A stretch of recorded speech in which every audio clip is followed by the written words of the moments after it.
अगर राजस्व पुलिस को मजबूत किया जाता, हाथों में हथियार दिए जाते, तो लूट की घटनाएं हद से ना गुजरती। लेकिन अब तसल्ली के लिए बस तस्वीरें हैं। तब सफेदी की चमकार में गुम हुए लोगों की जुबान पर अब संवेदनाओं की चाशनी चढ़ी हुई है। अगर पहले कुछ सुधार कर लिया जाता तो इन घटनाओं को आधार नहीं मिलता। उत्तराखंड की जमीन मौत पर मुनाफे के दाग से बच जाती। पूरे देश में उत्तराखंड में ही राजस्व पुलिस की व्यवस्था है, लेकिन उत्तराखंड में ही यह व्यवस्था दम तोड़ती नजर आ रही है। प्रदेश में कई कई गांव एक पटवारी के अंतर्गत आते हैं। ऐसे में अगर समय रहते इनको सुदृढ़ किया जाता तो आपदा के समय न लूटपाट होती और राहत कार्यों में भी बेहद मदद मिल सकती थी। कैमरामैन पवन के साथ मैं पंकज पवार, देहरादून समाचार प्लस। चलिए सीधे आपको देहरादून लेकर चलेंगे। अविकल भाई, आपदा के बाद बहुत हरे हरे हो रहे हैं आप इस वक्त। ऐसा मत बोलिए अतुल भाई, गाली हो जाएगी ये हमारे लिए। नहीं तो क्या ये बहुत सारे सवाल उठ जाएंगे इस पर। तो क्या ये हरा हरा होने का अधिकार केवल राजनेताओं का है? सत्ताधारी हमने जो इतने ट्रक रवाना करे नोएडा से, हाँ, और उसके बाद अब हरे हरे भी दिखेंगे तो लोग क्या कहेंगे? सलमान जी को देखिए, इनकी पार्टी में दिखेंगे अब हरे हरे लोग जी। अब भाई प्रकाश पंत हमारे साथ हैं, आप भारतीय जनता पार्टी के वरिष्ठतम नेताओं में से एक हैं। भाई शूरवीर सजवाण साहब हमारे साथ हैं, आप कांग्रेस की नुमाइंदगी कर रहे हैं। अविकल जी और अमिताभ जी को तो आप पहचानते ही हैं। प्रकाश पंत साहब, मैं पहला सवाल आपसे करूंगा, आखिरकार राजस्व पुलिस का जो महत्व है उसको हमने वक्त रहते पहचानने में चूक क्यों कर दी, कैसे कर दी? क्या हम इग्नोरेंस में थे सरकार की तरफ से? जी अतुल जी, मैं 2 मिनट आपके लूंगा और थोड़ा सा इतिहास की ओर जाऊंगा। 1816 में ये जो उत्तराखंड राज्य है, इस उत्तराखंड राज्य की जो गढ़वाल और कुमाऊं की सीमाएं हैं, ये अंग्रेजों ने गोरखों से मुक्त करके अपने कब्जे में ली थी। हाँ। और इधर टेहरी रियासत अलग होकर के बाकी अंग्रेजों के पास था। और 1819 में ये राजस्व पुलिस व्यवस्था उन्होंने लागू की। और जब ये 1819 में राजस्व पुलिस व्यवस्था लागू की तो इस पुलिस से ये अपनी तरह की यूनिक पुलिस थी। मुगल काल में भी भारत के अनेकों क्षेत्रों में इसका उपयोग होता था, लेकिन उत्तराखंड में ये यहाँ की विषमतम भौगोलिक परिस्थिति को देखते हुए इस पुलिस व्यवस्था को लागू किया गया था। इसे 4 काम सौंपे गए थे। इसका पहला काम था कि भू राजस्व की वसूली की जाएगी, जो भू राजस्व होगा उसकी वसूली होगी। गांव का मापन कार्य इसका जिम्मेदारी थी कि गांव की सीमाएं कहां पर होंगी, क्या होगा, इसका पूरी जिम्मेदारी इनके पास थी। काश्तकारों के सामान्य विवाद अगर आपस में हो जाए तो उन विवादों को निपटाने का काम इनको सौंपा जाता था। चौथा काम, महत्वपूर्ण काम था कि जो अपराध होंगे उन अपराधों के विषय पर रिपोर्ट देना और उसके संबंध में कार्रवाई संपादित करना। ये 4 काम इनको सौंपे जाते थे। कालांतर में समय समय पर इनको और भी काम दिए गए। देश की आजादी के बाद ये व्यवस्था यहां संचालित होती रही और इतने बेहतर तरीके से राजस्व पुलिस इन सारी व्यवस्थाओं को करती रही कि अपराधों के नियंत्रण करना, अपराधों को खोलना, और ऐसे ब्लाइंड अपराध भी इन्होंने खोले हैं क्योंकि ये जनता के साथ मिलकर के सादी वर्दी में रहते हैं, वर्दी इनके पास नहीं रहती। और ये मांग समय समय पर राजस्व पुलिस कर्मियों के माध्यम से आती रही कि हमें आप हथियार दो, क्योंकि अगर हम किसी हत्या के अभियुक्त को पकड़ने जा रहे हैं तो हमें लाठी लेकर के पकड़ने जाना पड़ता था। और वो स्थिति में ये जनता के साथ मिलकर के उस अपराध को रोकने का काम और उस अपराध को खोलने का काम, दोनों काम ये किया करते हैं। आज की स्थिति में आज बड़ा प्रासंगिक हो गया ये विषय, आपने बहुत अच्छा छेड़ दिया और ये बहुत प्रासंगिक इस समय हो गया कि आखिर आज की ये जो आपदा की परिस्थिति थी, इस आपदा प्रबंधन में सरकार का फेल्योर जो हुई सरकार, उसके पीछे जो कारण है उन पर हमको निश्चित रूप से जाना चाहिए और इन कारणों का समाधान क्या होगा। अगर हम विचार करें तो जैसे अभी आपके चैनल में चल रहा था, आप दिखा रहे थे कि 1216 हमारे पटवारी क्षेत्र हैं और 76 हमारे तहसील हैं, 6 उप तहसील हैं और 670 न्याय पंचायत हैं। ये हमारा पूरा इसका राजस्व पुलिस का ढांचा है। इस ढांचे में अगर हम पहले अंग्रेजों के समय में देखें तो केवल मात्र 9 परगने हुए करते थे। 9 ये जो होते थे, उन परगनों के अंतर्गत ये पटवारी रहे करते थे और 120 गांवों में 63 पटवारी मात्र थे उस समय और बहुत बेहतर तरीके से वो इस सारी व्यवस्था को संचालित करते थे।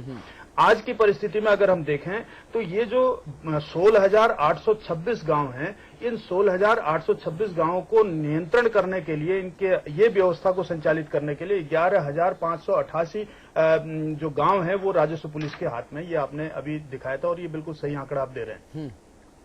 दूसरा विषय जो महत्वपूर्ण है, ये आपदा से जुड़ा हुआ जो विषय है कि हम अगर इन पूरे 12 वर्षों के अंदर उठा करके देखें तो हमने 1663 ऐसे कार्मिक जो पुलिस से जुड़े हुए हैं, राजस्व पुलिस से जुड़े हुए हैं, होमगार्ड से जुड़े हुए हैं, इन लोगों को हमने आपदा प्रबंधन की छोटी मोटी प्रशिक्षण दिया, बहुत बड़ा प्रशिक्षण नहीं दिया, छोटा मोटा प्रशिक्षण। अब हम ये मान के चलें कि हमारे पास 16,826 गांव हैं और हम केवल 1663 लोगों को प्रशिक्षित कर रहे हैं। ये बहुत एक चौंकाने वाला आंकड़ा हमारे सामने है। और इन 12 वर्षों में हम इस स्थिति में नहीं हुए कि हम समुदाय की जो जन सहभागिता है वो कैसे ले पाए। आपको एक और आंकड़ा मैं दूं कि 6,545 गांव ऐसे 46 गांव ऐसे हैं जिन गांव में इस तरह का प्रशिक्षण दिया गया था कि आप आपदा से कैसे निपटेंगे। जबकि हमारे पास गांव की संख्या 16,826। प्रकाश जी, जी हाँ, मैं बहुत विनम्रता से एक बात कहना चाहूंगा। हमने आज जब ये विषय चुना ना, तो हमारे पास इसको लेकर एक फोकस पॉइंट था। हम इस बात की पड़ताल करना चाहते थे आप जैसे जानकारों के साथ बैठकर आज, कि जो त्रासदी उत्तराखंड में आई, पटवारी के झोले में पूरा गांव समाता है, हजारों साल से समाता आया है मुगलों से। हमने भी देखा, क्या उत्तराखंड क्या उत्तर प्रदेश देखा, पूरा भारत घूमकर देखा। अच्छी बात है, लेकिन पटवारी शासन सत्ता का प्रतीक और फैसिलिटी हब नहीं होता ना उसका झोला। पुलिस का थाना और चौकी होती है तो वहां लगता है यहां शासन का इकबाल खड़ा है। वहां मोमबत्ती, टार्च, अगरबत्ती, रस्सी और बाल्टी और मग्गा और 10 चीजें आप रख सकते हो, वायरलेस और तमाम सुविधाएं। हमने इसलिए ही सवाल किया कि ये न्यायिक राजस्व के क्षेत्र में बहुत अच्छा काम कर रहे होंगे पटवारी सारे, उन सबका अभिनंदन होना चाहिए, लेकिन वो शासन तंत्र का विकल्प नहीं हो सकते पटवारी। ये अजब हाल है, पटवारियों के जरिए पूरा शासन चला रहे हैं हम, उन्हीं के जरिए न्याय, उन्हीं के जरिए अदालत भी चल रही और उन्हीं के जरिए पुलिस का काम भी हो रहा है। सजवार साहब, और वही खाता खतौनी भी कर रहे हैं। ये नहीं, आप नहीं चल सकता। मुगलों के समय में चला होगा, अंग्रेजों के समय में चला होगा, महाराज टिहरी के समय में चल गया होगा। इस आपदा ने तो हमारी आंख कान खोल दिए भाई। सजवार साहब, कहां चूक हो गई? मान्यवर, हम तो उत्तर प्रदेश के जमाने से हम लगातार उत्तर प्रदेश की सरकारों से ये कहते रहे कि राजस्व पुलिस को पूर्ण अधिकार मिलने चाहिए और आधुनिकतम सुविधाएं मिलनी चाहिए। और आज वास्तव में मैं आपका आभार व्यक्त करना चाहता हूं कि आपने एक ऐसे विषय को उठाया है जिस विषय में अगर हम सब लोग गंभीरता से काम करें तो निश्चित रूप से यहां जो अपराध बढ़ रहे हैं, अपराध भी कम होंगे। और आज आपदा का जो सजवान जी, मेरा एक सवाल है, उस पर फोकस करिए थोड़ा सा, मेरा निवेदन होगा। राजस्व पुलिस क्यों? पुलिस क्यों नहीं? पुलिस क्यों नहीं? मैं राजस्व पुलिस के विवेचन में नहीं जाना चाहता, समय नहीं है। मैं पुलिस की बात कर रहा हूं। नहीं, मैं पुलिस की बात कर, पुलिस क्यों नहीं? ये राजस्व पुलिस का क्या फंडा है भाई? पुलिस क्यों नहीं? थाना क्यों नहीं? चौकी क्यों नहीं? पुलिस जी, राजस्व पुलिस इसलिए होनी चाहिए कि स्थानीय स्तर पर वो हर व्यक्ति को व्यक्तिगत रूप से जानते हैं कि यह व्यक्ति बेईमान हो सकता है या ईमानदार हो सकता है, इसके परिवार की क्या पृष्ठभूमि रही है। ये सब चीजें स्थानीय पटवारी और उसके साथ एक चपरासी होता है, वो बीट कांस्टेबल भी जानता है। बड़े केसेस को सजवान जी, बीट कांस्टेबल की व्यवस्था जहां है, बीट कांस्टेबल भी जानता है, बीट कांस्टेबल भी जानता है, गली का सिपाही भी जानता है। उन्होंने सारे केसेस को उजागर किया है और पीढ़ी दर पीढ़ी से किया है।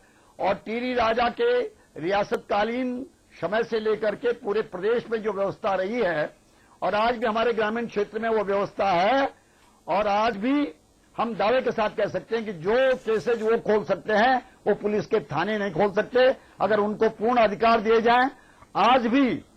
आज अगर हम सब लोग मिलकर के, आप और हम सब लोग मिलकर के ये व्यवस्था बनाएं कि काम का बंटवारा हो, विकेंद्रीकरण से ही विकास होता है और विकेंद्रीकरण से ही नहीं, मैं आज ये नहीं समझ पा रहा हूँ कि चर्चा किधर जा रही है। हरिद्वार में ऐसे पंडे हैं जिनके पास 100 पीढ़ी पुराना बही खाता रखा है, उनका क्या करें? उनको शासन दे दे, उनको शासन दे दे कि भाई आपसे बेहतर कौन जानेगा? आप हमारे परबाबा का भी जानते हो डिटेल कि वो कितनी तारीख को गंगा नहाए थे। ये तर्क नहीं मुझे समझ आता। हमने खाते जानने की बात नहीं कर रहे हैं, हम हम ये कह रहे हैं कि जो पटवारी और जो चपरासी मिल करके जो पूरी व्यवस्था देखता है, सबकी बातें जानता है और उसके साथ कोई अभद्रता भी नहीं करता। आज तक अभद्रता के बहुत कम केसेस मिले होंगे और उन्होंने गंभीर से गंभीर केसेस को उजागर किया है। और आज अगर क्यों नहीं अधिकार दिए जाएं तो निश्चित रूप से वो रेगुलर पुलिस से ज्यादा कारगर सिद्ध हो सकते हैं। हुजूर, चौकी और थाना क्यों नहीं हो वहां? चौकी थाने के क्यों नहीं हो? क्यों नहीं हो? हुई है। जहां जहां पहाड़ों में चौके और थाने हुए वहां अपराध बढ़े हैं, अपराधों को बढ़ाने में बढ़े हैं, और जहां जहां राजस्व पुलिस है वहां अपराध कम है। अविकल थपलियाल, राजस्व पुलिस आपदा के कामों में देहरादून के साथ कोऑर्डिनेट करके तत्काल रिस्पॉन्ड करने में सक्षम है, या उसके लिए चौकी और थाना होता तो शायद कुछ ज्यादा बेहतर होता? नहीं, आज हमारे अविकल थपलियाल, चपरासी सूर्य जी, अविकल थपलियाल, तहसीलदार और उसके बाद वो सारी रिपोर्ट एसडीएम्स को देते हैं और वही काम आज हो रहा है। आज हमारे चाहे शासन में बैठे अधिकारी हों, उन्हीं से सारे आंकड़े ले रहे हैं। आंकड़ों की बात तो बाद में आएगी, पहले तो राहत की बात है ना, आंकड़े तो बाद में होंगे। राहत भी उन्हीं के थ्रू पहुंचाया जा रहा है। राहत का तरीका भी वही बता रहे हैं कि कहां से कहां तक पैदल रास्ता है, उनको सारे पैदल रास्ते मालूम है। राहत की सामग्री भी उन्हीं के थ्रू पहुंचाई जा रही है, कोई दूसरा व्यक्ति नहीं है। और मिलिट्री वालों ने लोगों को निकालने का काम जरूर किया है, किंतु राहत सामग्री पहुंचाने का काम तो वही करेगा जिसको स्थानीय रास्ते मालूम होंगे, और वो क्षेत्रीय पटवारी और कानूनगो नायब तहसीलदार और तहसीलदार को मालूम है। अविकल थपलियाल, सुन रहे हैं आप मुझे? मैं सुन रहा हूं। अब मुझे एक बात समझाइए, उतने फोकस्ड रहते हुए, अगर वहां किसी गांव में पुलिस चौकी बनेगी, मान लीजिए कि पौड़ी के किसी गांव में पुलिस चौकी बनी, तो वो क्या जालंधर का पता जानेगी? वो भी पौड़ी के गांव जानेगी ना, उन्हीं के लोगों से फेमिलियर होगी। देश भर के तमाम राज्यों में प्रकाश भाई सहमत होंगे, बीट कांस्टेबल का चलन है, एक एक किराएदार को जानता है सिपाही, जानता है अग्निहोत्री जी कितने बजे आते कितने बजे आते। ये पुलिस क्यों नहीं हो, मैं इस पर आज बहस करना चाह रहा हूं। नहीं अमिताभ जी, जो बात आपने उठाई कि पुलिस क्यों नहीं हो, इसका दूसरा अर्थ या ध्वनि ये निकल के आ रही है कि पटवारी व्यवस्था खत्म कर दी जाए। क्या आप ये कह रहे हैं? पटवारी अपना काम करे, लेकिन पुलिस भी होनी चाहिए, वहां एक एस्टेब्लिशमेंट होना चाहिए। पुलिस पावर सोनी को मिलनी चाहिए। देखिए, पुलिस थाने जो हमने बताए हैं, जो रिपोर्टिंग चौकियां हमने बताई है, बद्रीनाथ जी में 1938 में पहला पुलिस थाना खुल गया था, 1938 में। उसका रीजन ये बताया गया था, उस समय जो गजेटियर है, जो ब्रिटिश कालीन जो गजेटियर है, उसमें ये बताया गया था कि जो उस समय तीर्थ यात्रा चल रही थी, उसमें लूटमार की घटनाएं हुई थी। पहली बात तो ये कि 1938 में इसलिए वहां पे थाना खोलना पड़ा, उसके बाद चमोली जिले के कई इलाकों में खोलना पड़ा। अब जहां तक बात है कि पटवारी व्यवस्था को सुदृढ़ किया जाए, हाईटेक किया जाए, या पुलिस चौकी खोली जाए और उसके साथ मिलकर ये काम करे, ये जो आपका सबमिशन है, मैं समझ रहा हूं कि आपका सबमिशन ये है। अविकल जी, उत्तर प्रदेश का उदाहरण देता हूं, बगल के सूबे का, वहां पटवारी भी है, पुलिस भी है, कोई विरोधाभासी है क्या? आप लोग ऐसी बात बता रहे हो कि या तो पटवारी रख लो या पुलिस रख लो, ये तर्क नहीं ना कि या तो पटवारी रख लो या पुलिस रख लो, ये मैंने कहा? वो लेखपाल हैं, पटवारी नहीं है। अब नहीं, वो लेखपाल हैं। वहां यूपी में उन्हें लेखपाल कहते हैं और हमारे यहाँ पटवारी कहते हैं। नहीं, हमारे यहाँ पटवारी इसलिए कहते हैं कि पुलिस पावर के साथ हैं। हाँ, इसलिए यहाँ पटवारी पुलिस पावर के साथ हैं, इसलिए पटवारी कहते हैं। उनको लेखपाल इसलिए कहते हैं कि सिर्फ राजस्व अभिलेखों को देखते हैं।